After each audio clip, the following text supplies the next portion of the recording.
Boa tarde, pessoal. Vamos lá, vamos começar mais um call aqui de resultados, M8, respeitando o prazo aí de 5 minutinhos iniciais.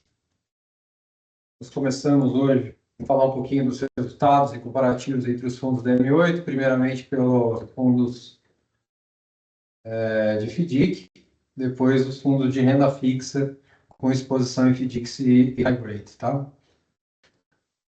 Depois eu passo a palavra para o Michel também comentar um pouquinho mais sobre o mercado de crédito e a carteira dos fundos também, tá? Vamos lá, hoje o Emérito Opportunities segue prioritariamente com a posição relevante em cota sênior, tá? Hoje são 81,65 em cota sênior, 10,64 em mezanino. A gente repara aí uma diminuição de aproximadamente 2% no mês passado para esse mês, tá? O mês passado a gente estava com 12,5 mais ou menos de mezanino, estava um pouco menos de mezanino agora, e um aumento de mais ou menos 4 a 5% em caixa, né? Então a gente fecha o caixa aí desse mês com 7,71%. Depois o Michel vai comentar um pouquinho desse aumento no caixa aí dos FDICs, tá? Vocês reparam que o Advanced também sofre um aumento para 8,50, tá? Mas seguindo aqui, né, o Opportunity segue uma diversificação de 61 FDICs na carteira. A liquidez, obviamente, pelo caixa mais alto, aumentou para até 30 dias, então a gente está com uma liquidez de até 48% para 30 dias. Se a gente somar ainda a amortização dos fundos fechados, isso vai para em torno de 55% da carteira para liquidez em 91 dias. Subordinação se mantém parecido do mês passado, com 32,20, e o índice de perda média subiu um pouquinho, tá? Em torno de uns 30 bips, né? Estava 2,80 alguma coisa para 3,08, tá? Então, segue uma pequeno ajuste aí na parte de PDD que o Michel vai comentar. No mês, a gente encerra com 1,50, né, no Opportunities, um carrego aí de aproximadamente CDI mais 2,30, mais ou menos, 30 e pouco, né? CDI mais, no contexto, CDI mais 2,92 carrego líquido e CDI mais 2,46 no advance. E no ano, o fundo segue perseguindo aí 120% do CDI, né? Desde o início, a gente tem uma performance aí de 143% do CDI. O Advanced, um pouquinho menos de cota sênior, né? Aumentando um pouquinho, acho que em mezanino, né? Acho que em torno... Não, diminuindo um pouquinho, né? Acho que um ponto percentual. Nas duas pontas, a mezanino, até por conta de amortizações, né? Isso de não alavancando. Patrimônio líquido do fundo já está em 1,2 bi, né? São 63 FDICs na carteira hoje. Liquidez até 30 dias, parecido com o Opportunity, são 48,14. Subordinação de juro, como são os mesmos FDICs, está em 32,20. E o índice de perda também em 3,08, como eu comentei um pouquinho acima do mês passado. Com relação à rentabilidade, né, entregou aí no mês 1,46, tá? E no ano 9,04. Eu acho importante só comentar aqui, tá, gente? Por mais que a gente esteja falando num percentual do CDI aí, 114%, 117%, foi a maior rentabilidade nominal histórica desses dois fundos, tá? Esse mês aqui. Então, 1,50 e 1,46. Bom, o Strategy, que é um fundo que tem um pouco de cota subordinada júnior. Lembrando, cota subordinada júnior e mezanino, a gente só compra de FDIC sob gestão M8.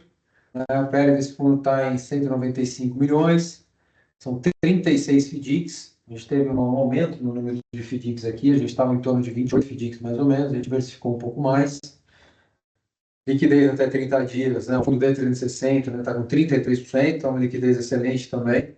Subordinação júnior 28,36 e índice de perda média 2,20, muito próximo do que a gente estava trabalhando nos últimos meses, tá? A rentabilidade dele nominal deu 1,60 no mês, né? E 126% do CDI.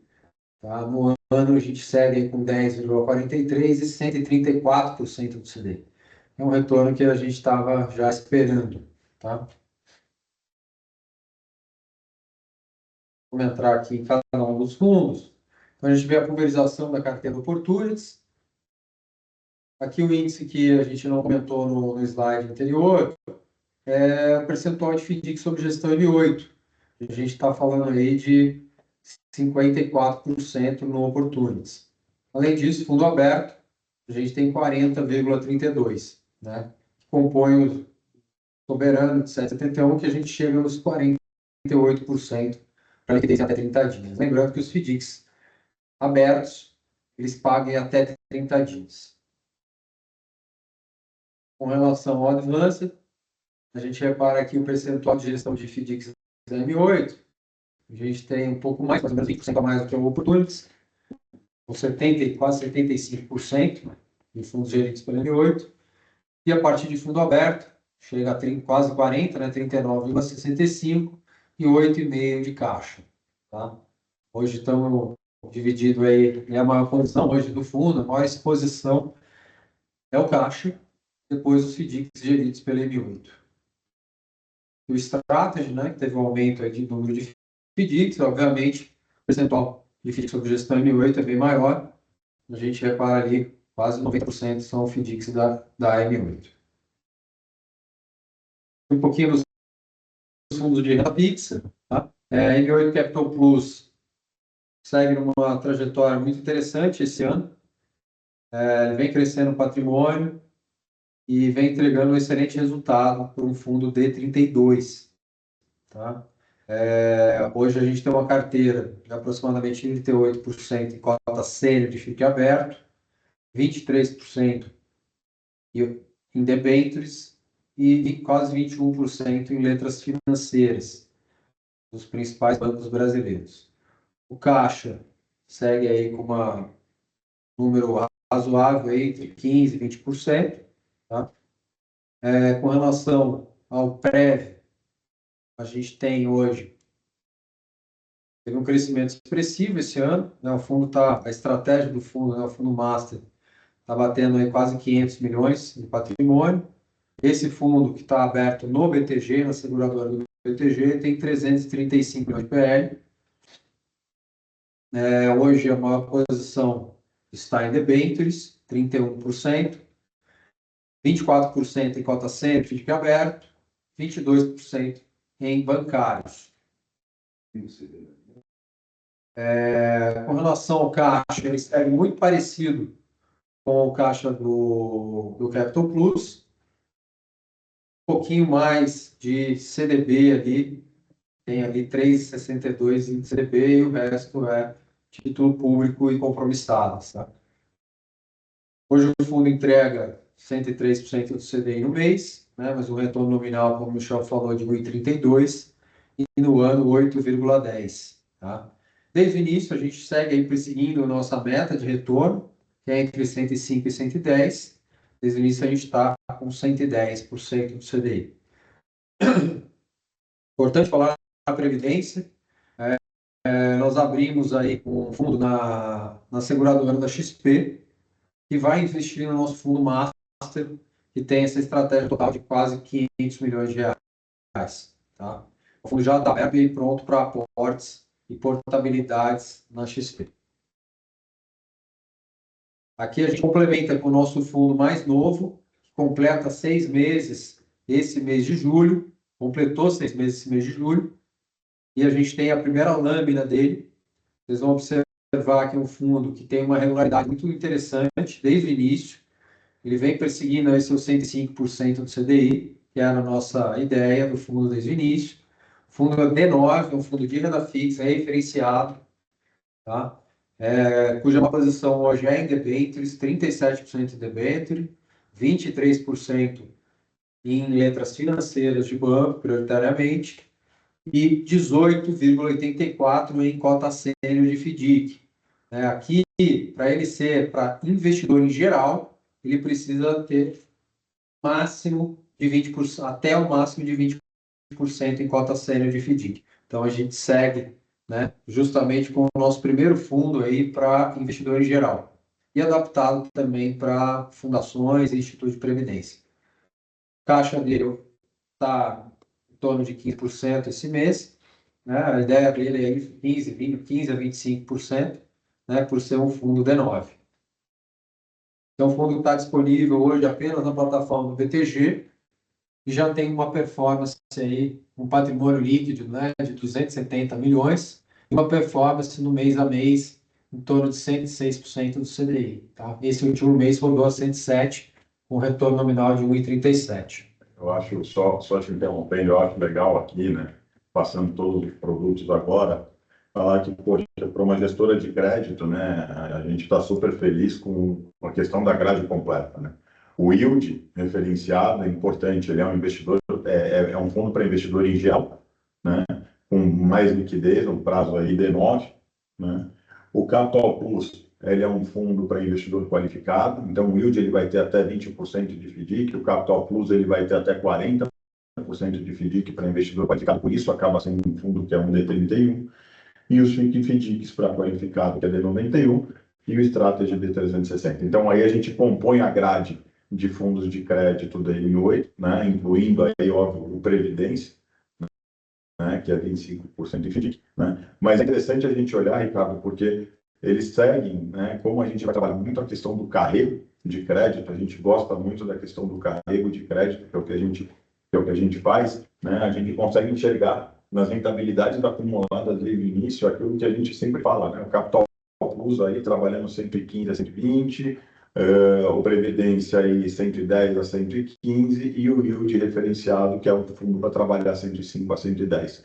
Né? Então é importante ver que aí as estratégias elas estão funcionando, elas estão entregando aí aquilo que a gente imaginou lá atrás, né? E aí a gente com a grade aí de fundos composta, né? Totalmente composta aí pelo planejado, né? Então isso deixa a gente aí bastante feliz. E essas estratégias de renda fixa aí tendo um excelente retorno, uma excelente captação, que mostra que pô, o mercado de investidor aderiu bem aí a esses produtos, tá?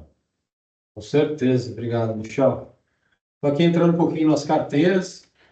A carteira do Capital Plus, que é o nosso D32, maior exposição, obviamente, em FDIC, a gente vai ali próximo dos 40%.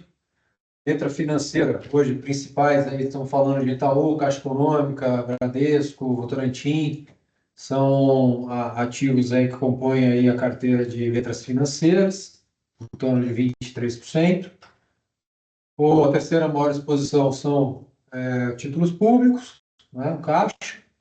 Depois a gente vem distribuindo aí nas debêntures de empresas, né, com maior exposição em energia elétrica, no segmento de energia elétrica, depois transporte e logística, de água, saneamento, shopping centers, indústria e mineração. Né? Destaque aqui, eu acho que esse mês a gente teve aí uma saída de um papel que era relevante, já estava na carteira há algum tempo, que era a Vamos, do Grupo Simpar. A gente já estava um pouquinho incomodado com o ativo, nada demais com crédito, mas pela oscilação de mercado, a gente resolveu, pelo cenário de mercado, a gente acabou saindo desse ativo, tá? Que eu acho que era uma posição relevante da carteira e que a gente não tem mais, tá? No Capital Plus. E uma outra coisa que a gente fez, né, nesse mês foi vender a posição que a gente tinha ainda de Light. Era um ativo, né, já tinha uma exposição bem pequena na carteira, mas a Light virou um ativo high yield e não fazia mais sentido no mandato do Capital Plus manter um papel high yield, sendo que a gente visa high grade aqui dentro, e a gente vendeu essa posição, né? Mas mesmo assim não sofremos, né? A rentabilidade desse fundo continuou se mantendo aí do jeito que a gente espera, e agora acho que com menos oscilação, né? A gente teve alguns períodos aí, até algumas das rentabilidades mais negativas que a gente teve foi desse ativo.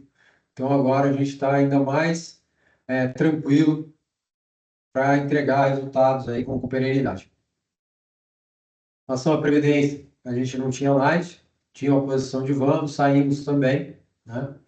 E a gente hoje mantém uma posição relevante aí nas letras financeiras de banco. Mais uma vez, Itaú, Bradesco, Caixa Econômica, Votorantim, representando aí maior parte de bancos sólidos também. Segunda maior exposição é em FDICs, também do segmento financeiro, que você já sabe. Os nossos FDICs muito semente, muito sacado, são desse segmento, né, de financeiro. Depois do caixa, né, em torno de 18%. Depois vem, né, as debêntures, representando no segmento de energia elétrica, a nossa maior exposição, com 12%. Tá? Vocês notam que os papéis são bem parecidos. Os últimos ativos que entraram na carteira, que foram aprovados recente pela nossa equipe de crédito, foi Randon e B3. Tá? São ativos bem conhecidos e empresas muito sólidas também, com segmentos interessantes.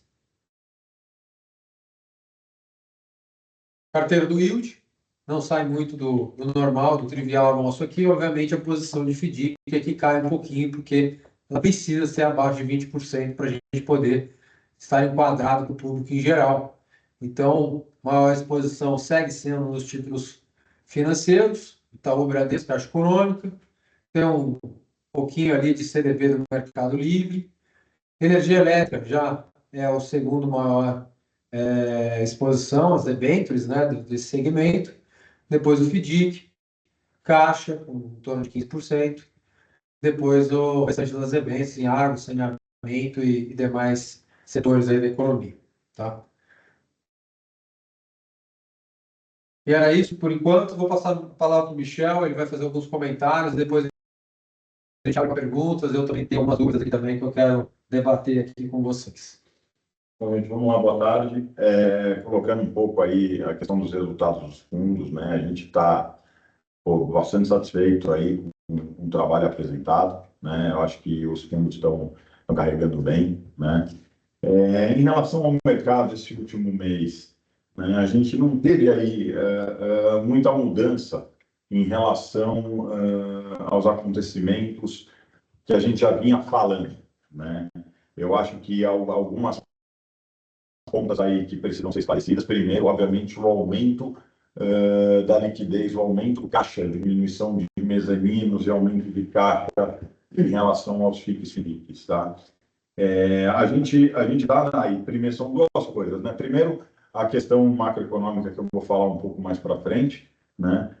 Que deixa aí aberto uma possibilidade de um aumento de risco, inclusive até riscos sistêmicos com o aumento do número de resgates, né? Não que acredito que isso vai acontecer, mas a gente quer estar preparado, né?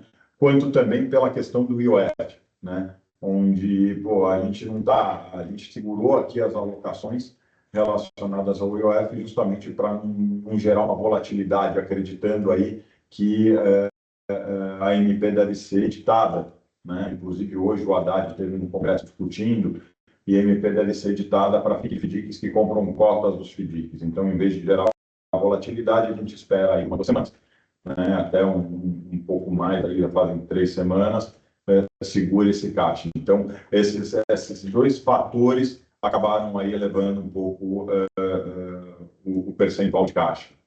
Tá?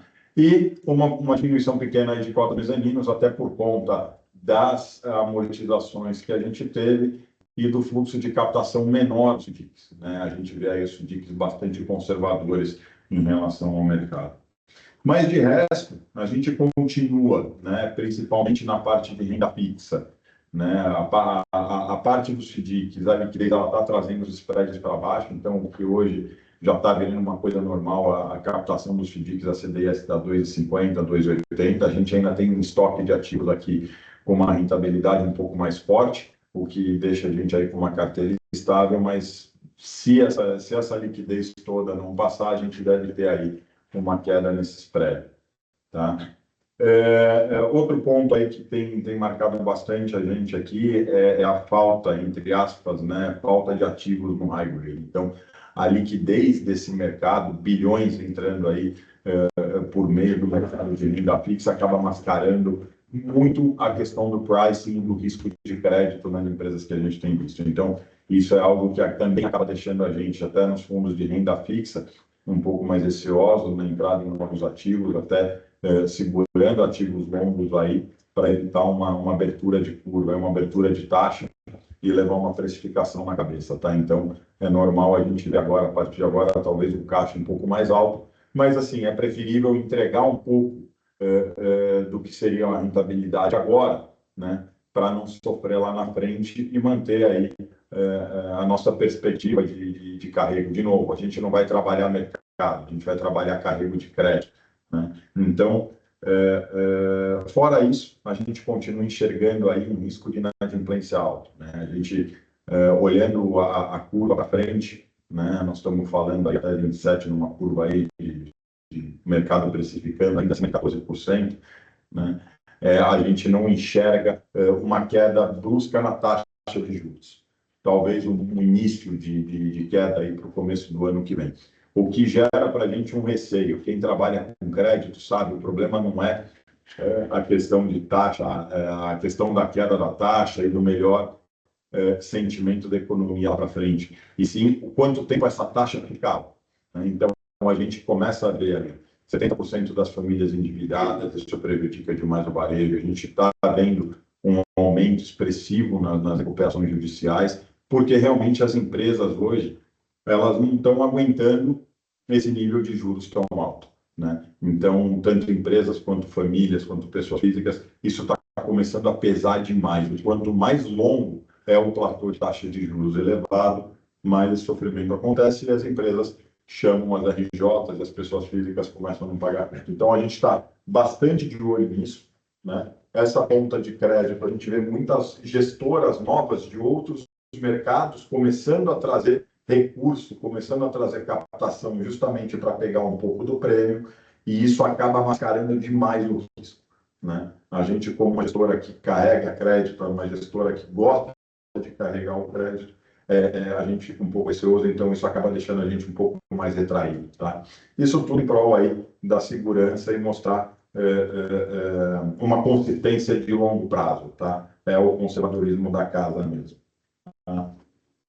Acho que falando um pouco em relação ao mercado, à microeconomia, a economia real dos FDICs, né? A gente não tem uma alteração grande em relação à carteira, né? Da mesma forma como a gente aqui está conservador, a gente acaba investindo em FDICs conservadores, esses próprios originadores, os consultores de crédito para os FDICs, também estão conservadores. Então, em relação à mudança de carteira, se a gente for fazer um comparativo, né, mensal, a taxa média dos empréstimos que os FDICs têm feito para as empresas médias, ela saiu de 2,51 para 2,38, né? Não faz nenhuma mudança.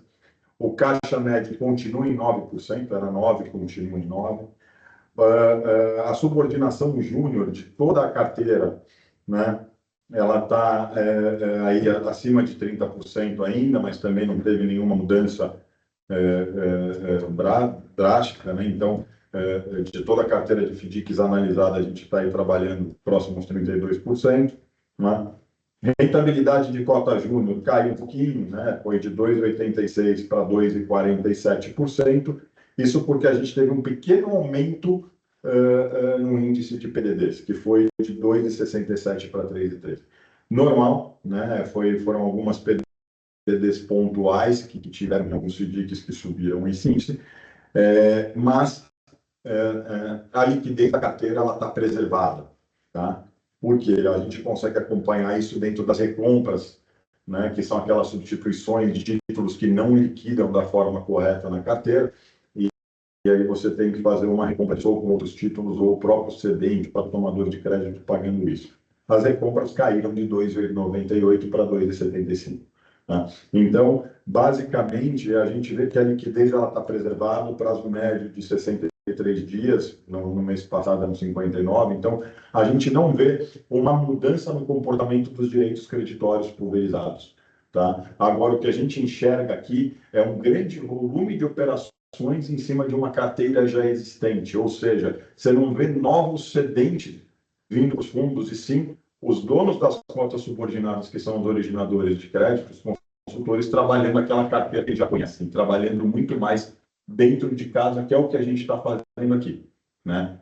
Olhando muito mais para dentro de casa nesse momento de incerteza do que fora, tá? Do que coisas novas ou coisas diferentes, né?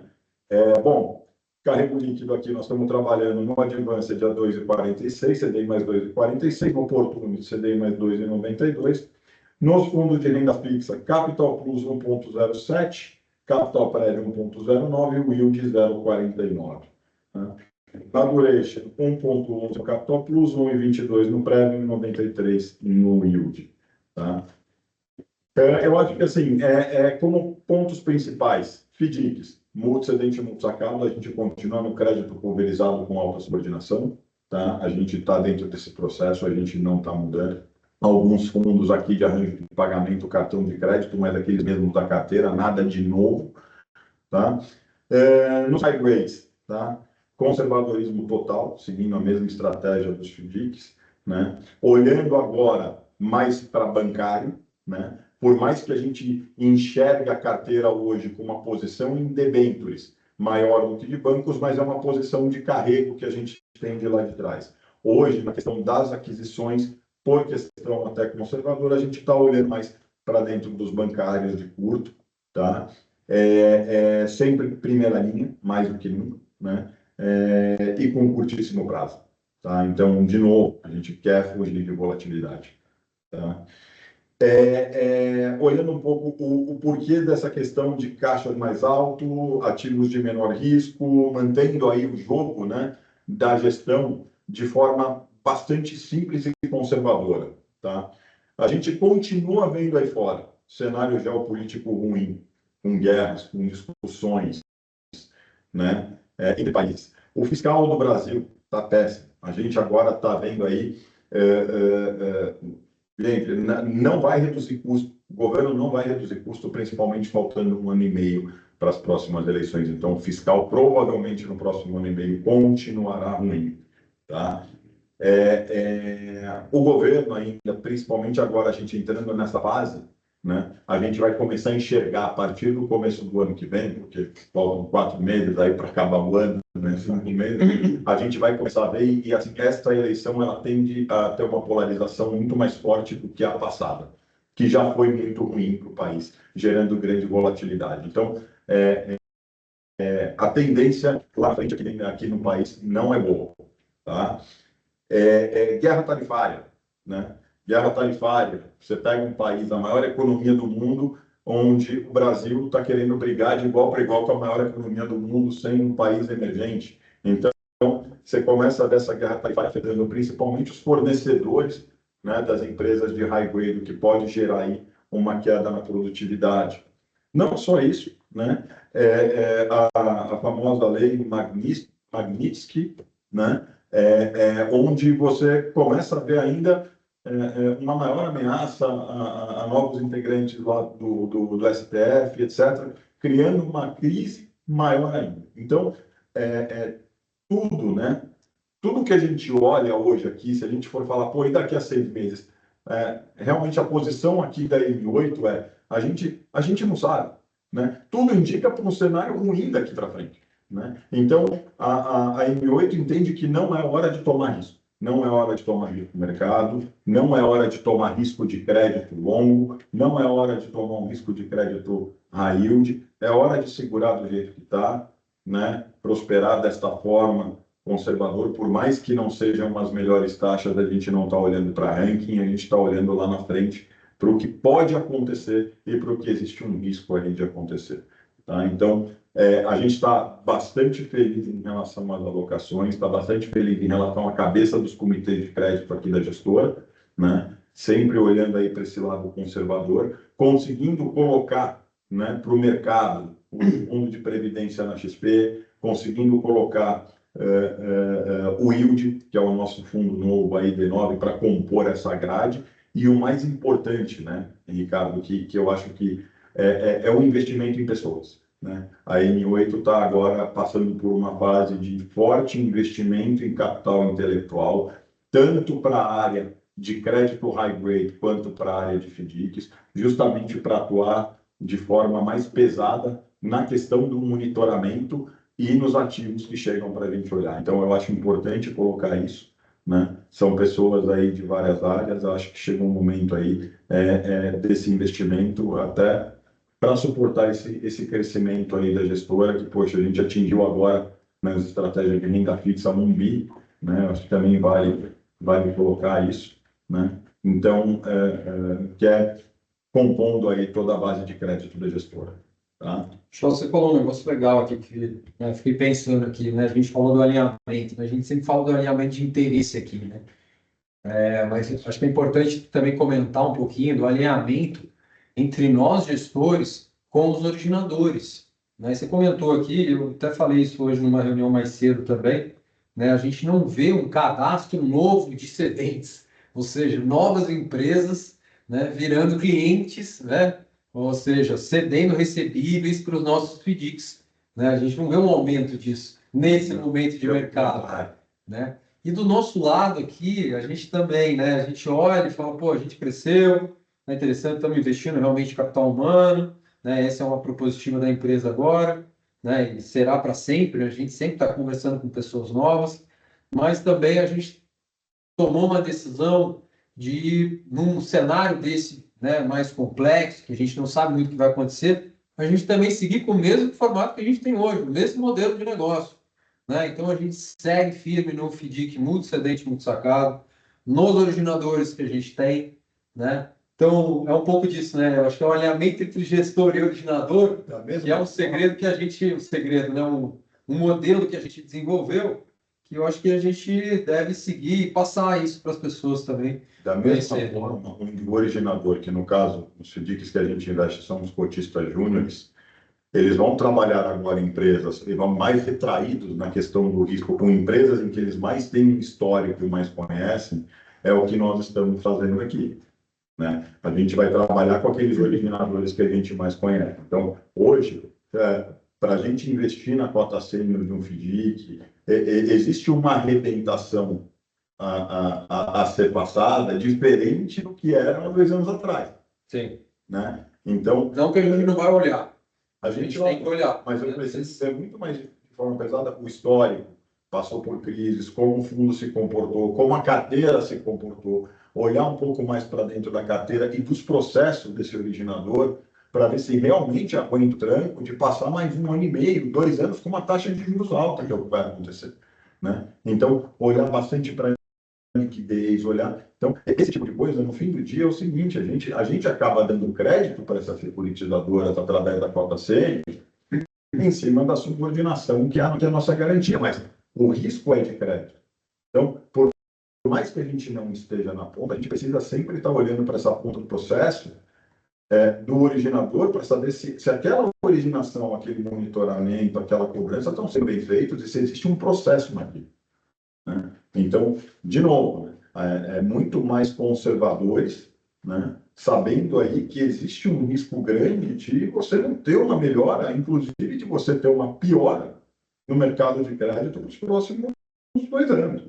Né? Então, assim, a gente aqui, né, cada vez que a gente olha para crédito, quando a gente olha para essas novidades que vêm aparecendo aí, né, a gente acaba ficando bastante reticente. Tá? Então, em termos de análise, em termos de originação, a gente está com o pé no chão e, assim, de novo, preferindo trabalhar com caixa um pouco mais alto, né?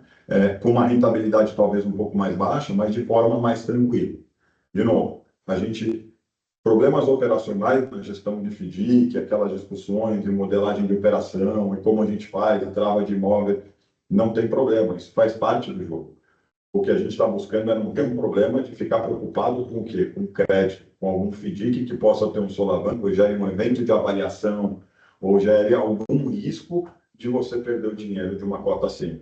Né? Então, por isso até que a gente vai trabalhar nesse conservadorismo. Tá?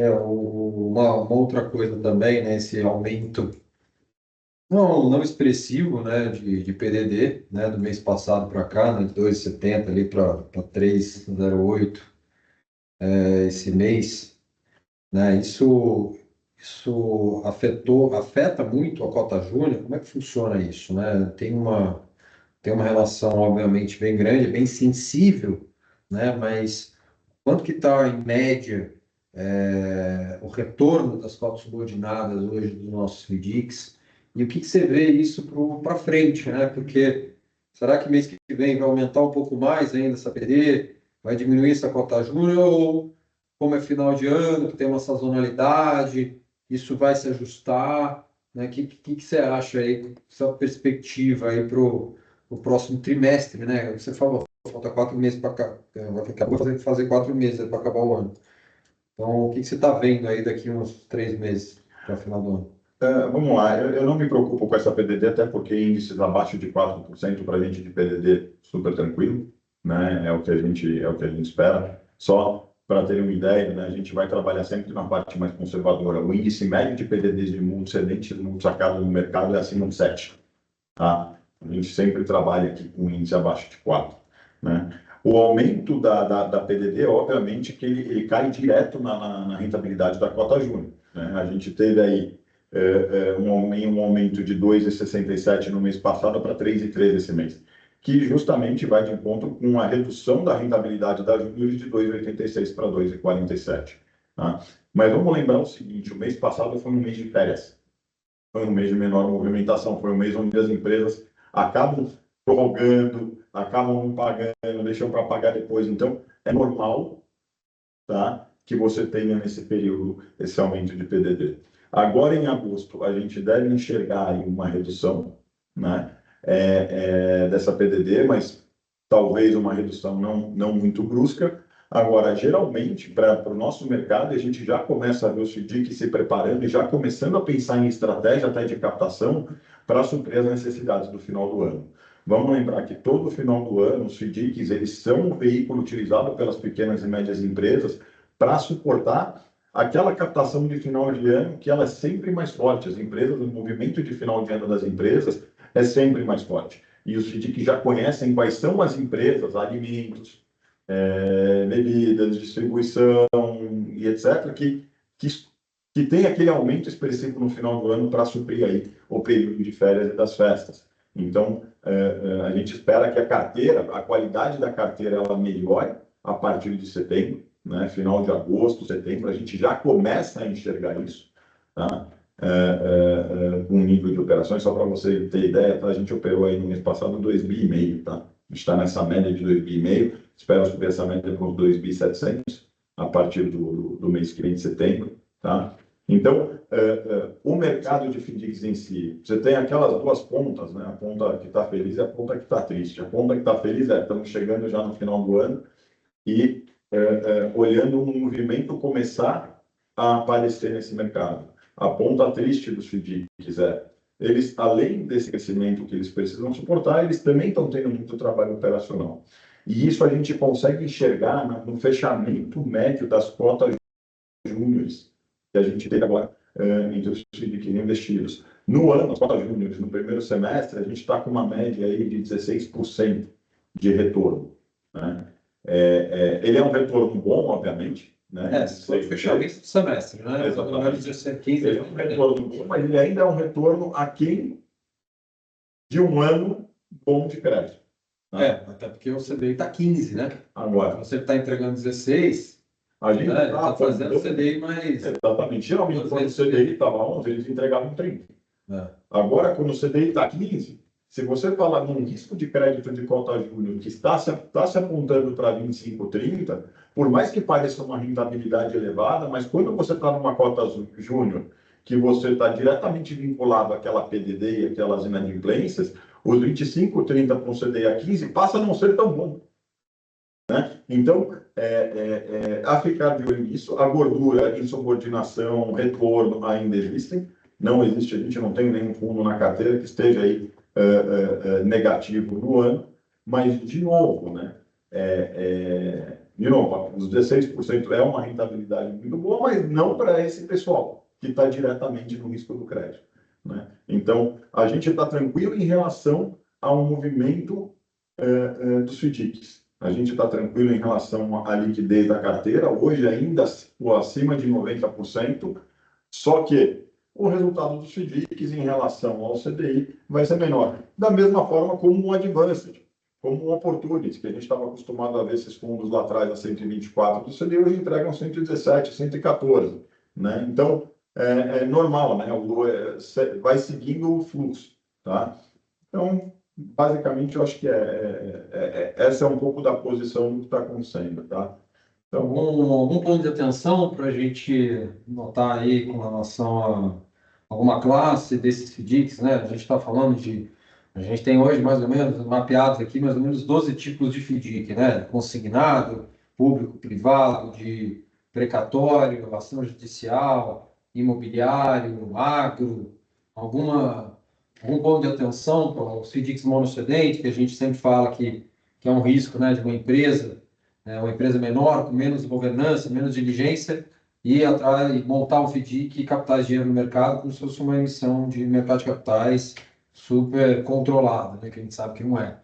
Algum outro tipo de fundo que você está vendo com risco aí? Eu acho o seguinte, eu acho que principalmente hoje, fundos que você tem aí como recebível o governo, né? A gente viu aí passando agora que vai passar a PEC dos precatórios de novo, querendo embarrigar de novo o prazo de vencimento dos precatórios, mas eu acho que principalmente, né? No começo desse governo eles pagaram, certo? Os Pagaram. precatórios, né? Agora já E agora tem que prorrogar, né? Mas eu acho que não é só a questão dos precatórios, tá? Eu acho que muito a questão da própria governança em si, de quem está pegando esse crédito e o porquê que ele está pegando esse crédito, né? Hoje, você entrar no FDIC, por exemplo, de uma empresa única para fomentar um business, quando o principal interesse da cota subordinada, que é da empresa, não é ganhar dinheiro com crédito e sim fomentar um negócio com a taxa de juros a essa altura, a partir do momento que isso é uma empresa média e você não enxerga a governança da empresa, para onde vai esse dinheiro, você está assumindo um risco de um crédito de um monocedente, por mais que tenha subordinação, né? Então, assim, no fim, todo o dinheiro vai estar na mão da empresa, né? Então, Então, não é o público que pode, né, até por esse governo estar um pouco mais, né, balançado aí por dinheiro, né, tá precisando. exatamente, o público é uma insegurança jurídica, de algum lugar vai ter que sair o dinheiro para pagar a conta, né? Então, assim, não existe ganhar spread de crédito sem risco, né? Eu vou dar um outro exemplo que a gente teve aqui, um fundo que a gente tem recebível, performado, Petrobras, né? E a gente sempre falou para esse consultor, né, e sempre deixou claro uma pulverização grande. E a gente passou por uma situação inusitada aqui, porque mesmo sendo um recebível performado e confirmado da Petrobras, esse crédito ele não foi pago e gerou uma PDD no fundo, né? E foi até um case legal que a gente explica, mas o que aconteceu? O prestador de serviço da fornecedora da Petrobras faleceu dentro do pátio da Petrobras. Então, até que se discuta, né? Obviamente que a família daquele prestador de serviço vai processar onde tem mais dinheiro, que é a Petrobras. Então, até que aconteça a definição de quem é a culpa e do porquê que aconteceu, e se a Petrobras vai ter que pagar uma indenização por algo que ela não cometeu, etc., que não foi culpa dela, ela glosa esse pagamento, segura, e quando tem a discussão, ela paga. Só que isso acaba gerando uma PDD no fundo. Agora, imagina se isso fosse 30% do patrimônio do fundo. Então, de novo, toda operação que a gente faz de crédito, que é isso que é importante, ela tem risco, não importa se é recebível o governo. Recebível o governo, agora a gente está vendo, cada dia a gente tem uma novidade nova. Né? A gente acorda de manhã com alguma canetada do governo. Então, assim, não dá, desculpa, não dá para a gente confiar, né? Então você vê, consignado, você vê o que aconteceu com a Capital Consig, que por mais seja consignado de um estado, Capaguiá, né, que são os melhores ratings de estado, simplesmente colocaram lá que foi uma fraude, se foi jogo político ou não, eu não sei. Se foi fraude ou não, se foi fraude ou não, também não está comprovado, mas o Estado parou de reter e parou de repassar para o fundo. Então, de novo, não é porque é consignado, não é porque é Petrobras, não é. Todo o prêmio que você ganha com crédito tem risco. LFT não tem um risco país.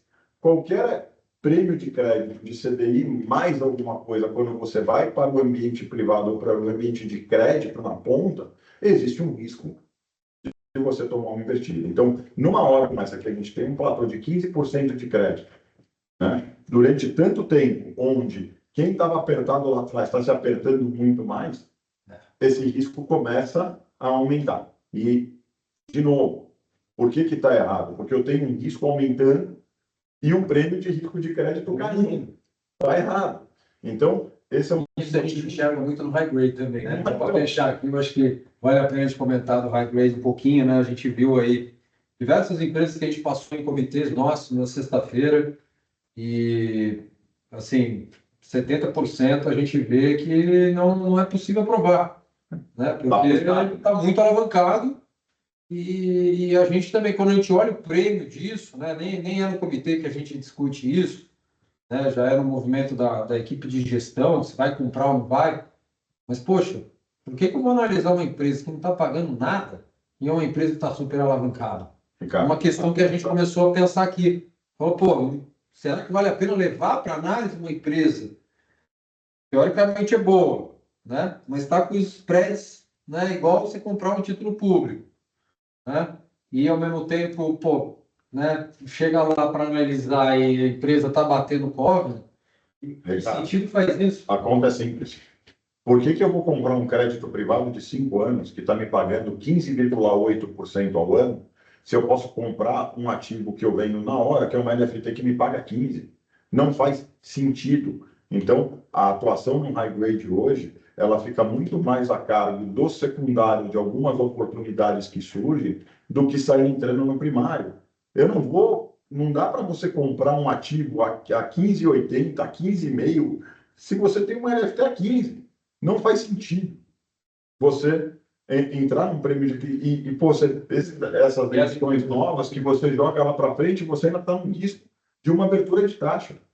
Hoje eu recebi um relatório aqui de emissões aqui, tem mais ou menos umas 12 emissões para sair na CVM, um total lá deve dar ali quase 15 bi, que é praticamente troca de dívida, né? Então é uma rolagem e as empresas estão aproveitando para fazer, né?